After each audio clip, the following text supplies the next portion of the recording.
नमस्ते दोस्तों। पिछले लेसन में हमने डिटेल में सीखा एक्टिव वॉइस।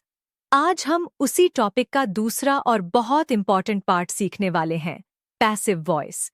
बहुत से स्टूडेंट्स को लगता है कि पैसिव वॉइस बहुत टफ है, लेकिन सच ये है, अगर टेंस क्लियर है तो पैसिव वॉइस अपने आप आसान हो जाती है। आज का लेसन देखने के बाद आप कॉन्फिडेंटली कह पाएंगे, पैसिव वॉइस इज इजी। तो चलिए शुरू करते हैं। What is passive voice? जब सेंटेंस में काम करने वाला इम्पॉर्टेंट नहीं होता या काम करने वाला पता नहीं होता या काम पर ज्यादा फोकस देना होता है तो सेंटेंस को पैसिव वॉइस में बोला जाता है। Definition: a sentence is said to be in passive voice when the subject receives the action of the verb. जब वाक्य का सब्जेक्ट खुद काम नहीं करता बल्कि उस पर काम किया जाता है तो वह वाक्य पैसिव वॉइस कहलाता है।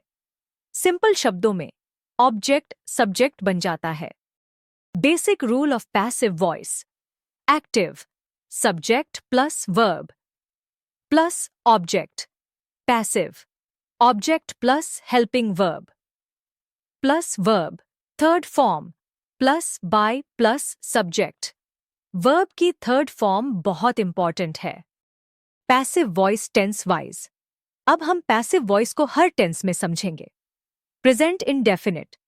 Structure: subject plus is, am, are plus verb, third form. Examples: A letter is written by Ram. Ram द्वारा एक पत्र लिखा जाता है।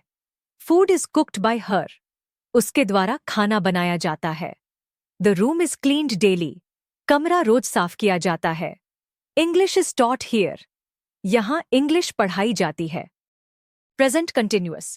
Structure: Subject plus is, am, are, plus being, plus verb, third form.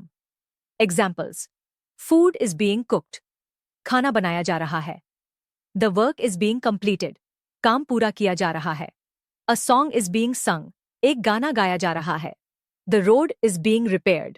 सड़क की मरम्मत की जा रही है। Present perfect. Structure: Subject plus has or have plus been plus verb third form. Examples: The work has been completed. काम पूरा किया जा चुका है। The letter has been written. पत्र लिखा जा चुका है। The movie has been watched. Film देखी जा चुकी है। The rule has been explained. नियम समझाया जा चुका है। Past indefinite. Structure: Subject plus was or were plus verb third form. Examples: A letter was written by her. उसके द्वारा एक पत्र लिखा गया। The match was won by the team. Match team द्वारा जीता गया। The door was closed. दरवाजा बंद किया गया। The thief was caught. चोर पकड़ा गया। Past continuous. Structure: Subject plus was or were plus being plus verb third form. Examples: Food was being cooked. खाना बनाया जा रहा था। The house was being painted. घर रंगा जा रहा था। The work was being checked. काम जांचा जा रहा था। A bridge was being built. एक पुल बनाया जा रहा था। Past perfect. Structure: Subject plus had plus been plus verb third form. Examples: The work had been finished. काम पूरा किया जा चुका था। The train had been missed. Train छूट चुकी थी। The letter had been sent. पत्र भेजा जा चुका था। The decision had been taken. फैसला लिया जा चुका था। Future indefinite. Structure: Subject plus will plus be plus verb third form. Examples: The work will be completed. काम पूरा किया जाएगा। The letter will be written. पत्र लिखा जाएगा। The meeting will be held tomorrow. बैठक कल आयोजित की जाएगी।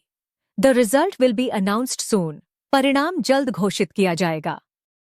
Passive voice with no by. जब डूअर इंपॉर्टेंट न हो तो बाय सब्जेक्ट नहीं लिखा जाता।